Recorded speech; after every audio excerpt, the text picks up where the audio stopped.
So much to get to. I'll shut up because they've got plenty to say. The wonderful Michael Kroger is here, always there to help. Just quickly, the 30-second view on the scooters in Melbourne. I say save them, you say dump them. What do you reckon? Couldn't care less. Oh, really? OK, fair enough. There's just a lot of them down there. All right, and the wonderful Freya Leach from the Centre of Independent Studies. So let's get to the main game here. You've seen some of the reaction and the gallery assumption is there's the political consequence becomes quite terrible for Peter Dutton because now he sort of becomes the big ooga booga of Australian politics that they were desperately trying to make him. I wouldn't think that's actually going to be the political response here. But what did you think of day two of this? Michael, to me it felt like it was said in a more nuanced fashion than it was yesterday. Well, look, Peter Dutton is winning on this issue, and I'll explain to you why, which will become more public over the next week or two as to why Dutton is winning on this issue.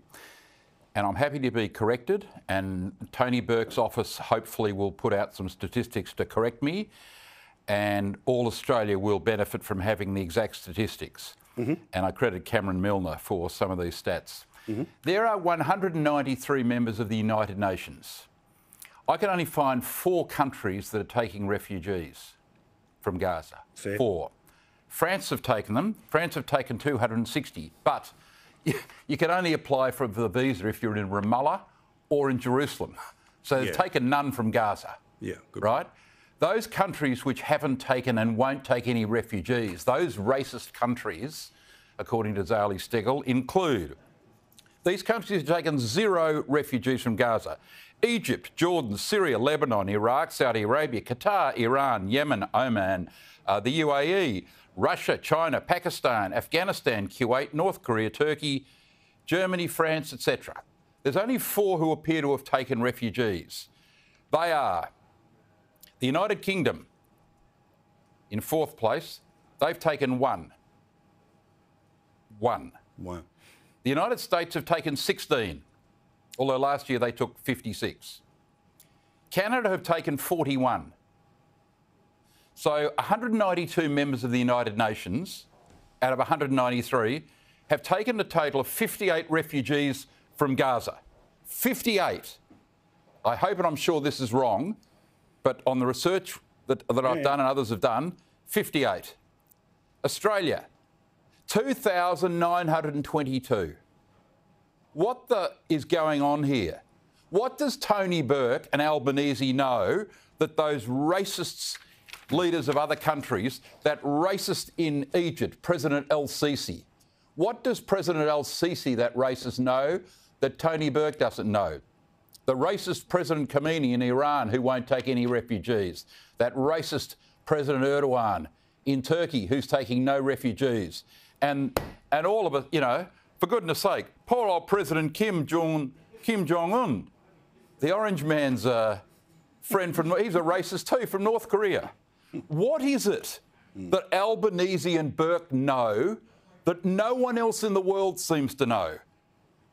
Why doesn't any enterprising journalist, David Crowe, stop writing this rubbish about Dutton, go round to the Egyptian embassy, my friend, and ask the ambassador why Egypt, which is 1 metre from Israel, you walk straight from Rafah into Egypt. It's 1 metre away. Ask President el-Sisi's representative in Australia why Egypt has taken not a single refugee.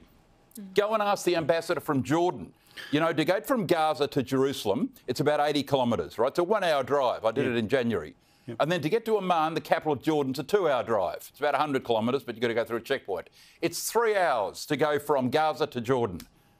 No refugees. None. None of those Arab countries. What do you know, Albo, that these other 192 countries do not know, my friend? This is a national disgrace. Peter Dutton is 100% correct. It's not about racism, Zali, you fool. This is about national security, and all credit to Dutton and James Patterson. And let me tell you, the working middle class in this country are right on Dutton's side.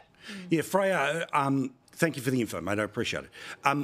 Freya, again, the political calculation here, again, is that the assumption was, oh, Dutton's gone too far yesterday. Well, Zali went too far today. So we're sort of straight back into this whiplash where once you start to why he said what he has said, that information starts to back it up. And instinctively, we know Australians are absolute about their border. Yeah, that's exactly right. You're not racist if you care about national security. Yep. You're not racist if you don't want Hamas supporters coming into the country.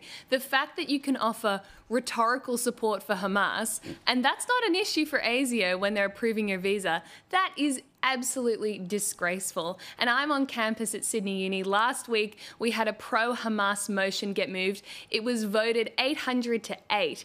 Insane stuff. Young people in this country are already overwhelmingly at our universities pro-Hamas. Imagine if we have bad actors coming in because we can't stand up for our national security. This is only going to inflame the declining social cohesion. Yeah, and look, and again, all I observed last night, and I stand by tonight, which is what I'm very sure you would all agree with as well, the idea that everyone in Palestine is Hamas and is interrelated.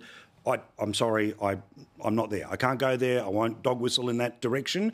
However, I am absolutely okay with it being a process for you to come to the country. If you go through a proper process, a proper security check, well then yes, we have a lifeboat, it has so many people, but if it is disproportionate to the rest of the world, as Michael has been pointing out, well, it'd be pretty obvious how Australians will react when they learn more of that.